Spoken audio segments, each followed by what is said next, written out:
আমার মহব্বতের ভাইদেরকে বলছি, দিনদার যারা নামাজের মধ্যে উল্টা সিধা কথা মনে আসে, আমাদেরও আসে বিভিন্ন সময় বিভিন্নভাবে, তারা একটু খেয়াল করবেন। তারা নামাজে দাঁড়াইয়াই এই কথাই বলবেন, আল্লাহ আকবর কবীরা, আলহামদুলিল্লাহি কাসীরা, সুবহানাল্লাহি বুকরাতাও ওয়াসিলা।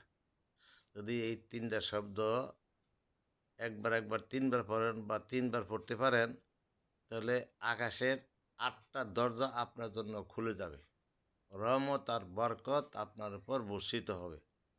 তখন নামাজের ভিতরে উল্টা সিধা কথা আর আসবে না। আপনি আল্লাহর দিকে মুতাওয়াজ্জি হইবেন এই বলে যে, আল্লাহ রাব্বুল আলামিন আমার জন্য আরশের 8টা দরজা খুলে দিছে।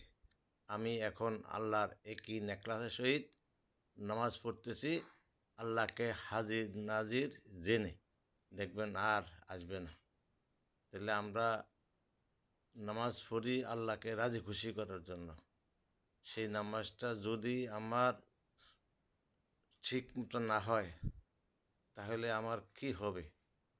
এই জন্য এই দোয়া পড়ে নামাজে দাঁড়িয়ে দেবেন, ইনশাল্লাহ আপনার নামাজ খুশু খুজুর সহিত হবে।